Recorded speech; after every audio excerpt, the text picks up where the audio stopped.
rejoignez, merci de votre fidélité. Bienvenue dans cette édition de formation. Le gouvernement met à la disposition des cadres de l'éducation nationale un nouvel outil d'apprentissage. Au cours d'une cérémonie, les responsables des écoles primaires franco-arabes et de l'enseignement général ont reçu des tablettes. C'est pour améliorer les conditions d'apprentissage des cours pour les élèves de l'élémentaire. Ce sont donc les autorités de la direction communale de l'éducation de Matam qui ont lancé cette opération de distribution des tablettes. Nabila Moussa Kamara.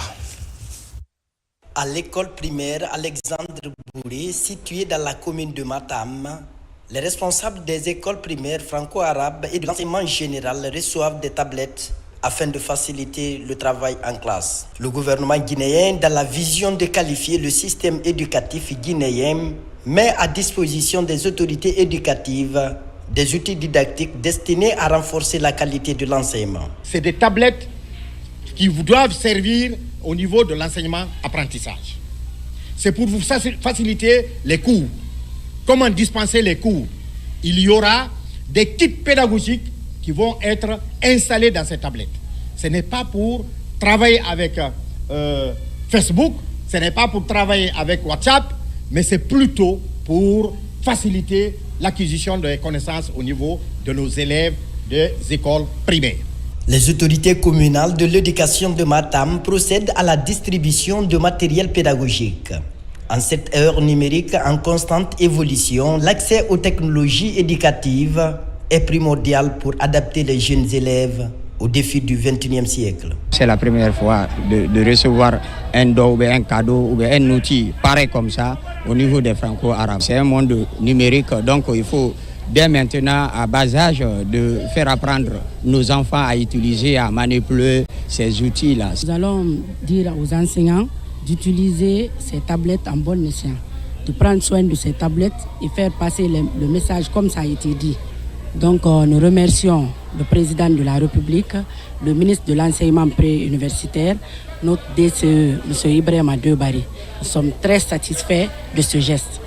En ce qui concerne le bon usage des appareils, des recommandations sont formulées par les autorités éducatives de Matam. Ces tablettes seront redistribuées aux enseignants dans les établissements scolaires publics. Et puis à l'occasion de la Semaine nationale de la recherche scientifique et de l'innovation, les enseignants-chercheurs exposent leur savoir-faire. Une semaine animée et riche en expositions d'articles divers avec les universités et les structures de recherche et de documentation. Mounir Bari. Dans l'enceinte de l'Institut de recherche en biologie appliquée, ce sont des stands qui attirent les visiteurs.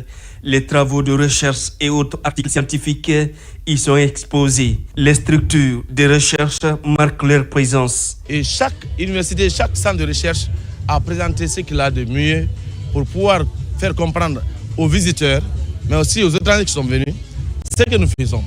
Pour ce qui est de l'Institut supérieur des arts américains, comme vous l'avez constaté, nous avons envoyé les tableaux de nos étudiants, bien entendu les tableaux qui sont faits à base des pigments, donc des recettes qui sont puisées dans nos forêts, et donc les étudiants apprennent donc à les dessiner. Vous avez constaté déjà qu'il y a tout un message qui est derrière ça. Il y a le message de la pêche, donc de la pêche jusqu'au niveau de la vente, jusqu'en passant par les femmes qui viennent récupérer. On a le message de la déesse de la fécondité, le Dimba, qui est fait par la Guinée. Vous avez aussi la thématique, l'une des thématiques les plus importantes qui est la migration. Alors, un jeune qui veut aller en migration, vous voyez déjà que le bateau est vers la mer. La maman ne veut pas que le jeune parte. Donc, il y a les larmes qui coulent. C'est-à-dire qu'il y a ce qu'on appelle l'attachement entre une mère et son enfant qui veut la quitter. Et ce qui fait, parce que la maman voit déjà de danger.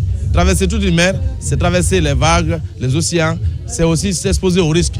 Donc, il y a aussi nos monuments que nous avons. Mon Wandel, vous avez aussi l'allemand Samuel Touré. Ouais, donc, aussi beaucoup de figures qui nous permettent de pouvoir nous remémorer de ce que nous sommes en train de vivre dans notre histoire. La dynamique va se poursuivre pour stimuler la création et l'innovation au sein de l'appareillage de l'administration universitaire. L'objectif pour le ministère et les structures déconcentrées est d'impulser et promouvoir la recherche scientifique et l'innovation. L'État est en train de faire ce qu'il peut. Nous sommes conscients de l'effort qui est fourni à ce niveau, mais nous devons dépasser la subvention que l'État met à notre disposition. nous devons aller vers les partenaires. Nous devons nous ouvrir à l'extérieur. Et je crois que nous sommes dans cette phase-là. Au niveau des stands, les expositions scientifiques et culturelles impressionnent et attirent les visiteurs. Des articles scientifiques, des ouvrages, des revues ou encore des objets d'art fascinent les visiteurs. Et puis cette année, 80% des activités du ministère du Commerce et de l'Industrie ont consisté à tracer le sillon pour permettre l'épanouissement des petites et moyennes entreprises et pour que ces entreprises soient capables de créer des emplois, des recherches et d'innover. Assistance technique, sensibiliser à la formalisation, mobilisation des ressources ou encore la valorisation des produits. Autant d'actions en faveur des PME en 2024. Le point avec Abdul Karim Kamara.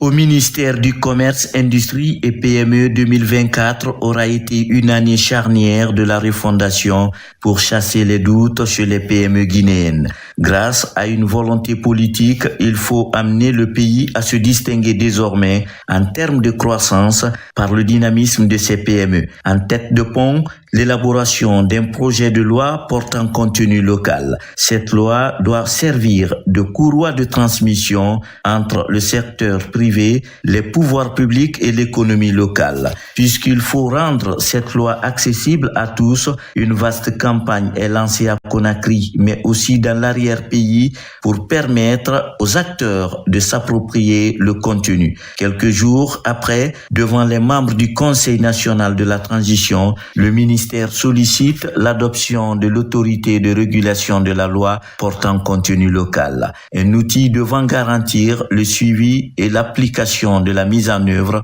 de la loi sur le terrain. Le financement des PME, l'autre enjeu majeur. Des lignes de financement d'un montant de 220 milliards de francs guinéens sont ainsi obtenues auprès de 2 banques de la place. Des prêts revolving ouverts à toutes les entreprises évoluant dans les secteurs porteurs de croissance. Pour la première fois, une plateforme de gestion des documents administratifs Plaged est créée afin de bannir de l'exercice le manque de traçabilité et de transparence, les lenteurs administratives, mais aussi lever les obstacles dans la gestion et l'analyse des données. 2024 au ministère du Commerce, Industrie et PME, avec la pugnacité de Dr Diaka Sidibé, c'est aussi une offensive de charme menée dans la valorisation des produits locaux. Pays producteur potentiel du fonio, la Guinée a organisé un forum international sur la filière afin d'échanger sur les pratiques exemplaires, explorer de nouveaux marchés et mettre en lumière le savoir-faire guinéen dans la transformation de cette céréale d'avenir. Dans le même registre, plusieurs PME ont gagné la confiance du ministère du Commerce afin de représenter la Guinée à travers des expositions Made in Guinée dont le savoir-faire n'a rien à envier aux PME d'autres pays. Une fierté racontée dans des pays comme les Émirats arabes unis, l'Égypte ou encore le Sénégal à travers la Foire internationale de Dakar. Le programme de développement socio-économique Simandou 2040 s'inscrit dans ce cadre pour soutenir le processus de transformation et d'exportation.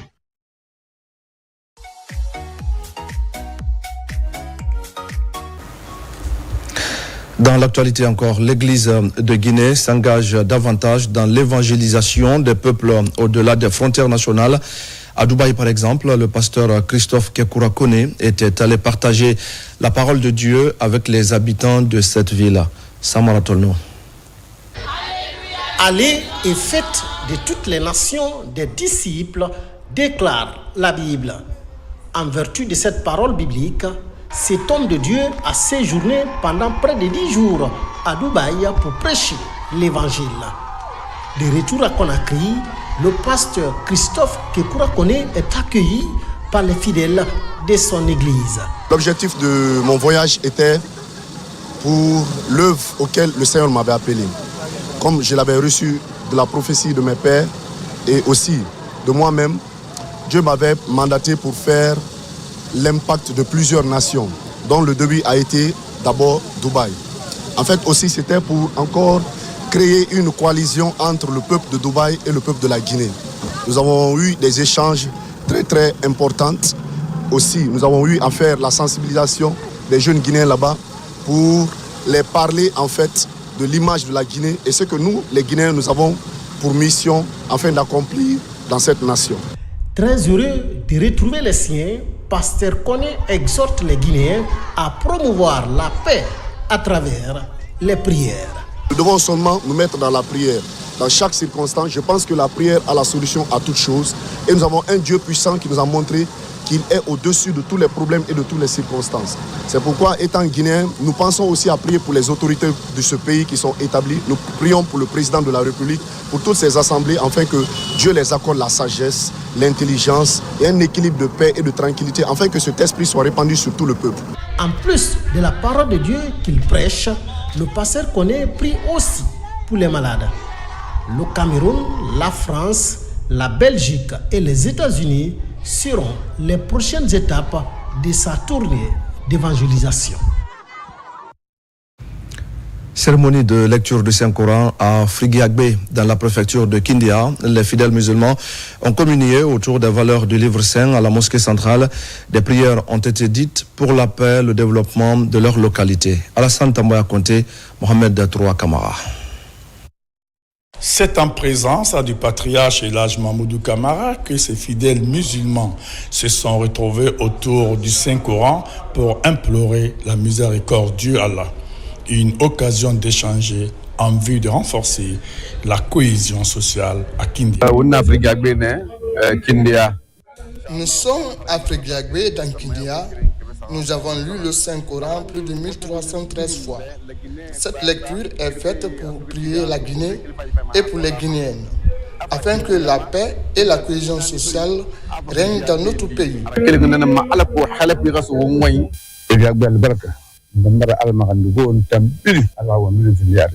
Nous prions pour tout le monde, et surtout ceux qui sont en train de se battre pour le renforcement, l'unité entre les fils et les filles du pays.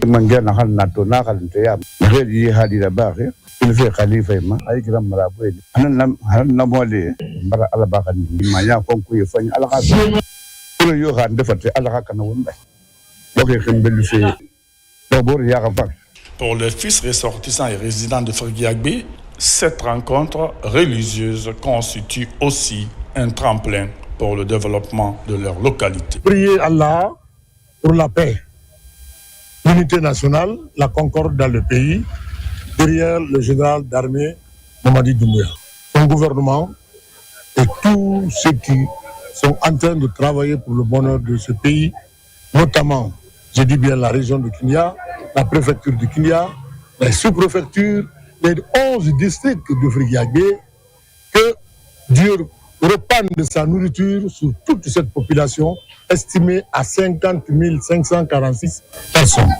Au cours de ces retrouvailles, des bénédictions et les prières ont été dites pour la Guinée et pour la réussite de la refondation pilotée par le général Mamadi Doumbouya. Et voilà, mesdames et messieurs, c'est la fin de ce journal. Merci à tous de l'avoir suivi. Je vous retrouve demain pour d'autres nouvelles de la Guinée, notre paradis, terre de richesse et d'innovation. Bonsoir à tous.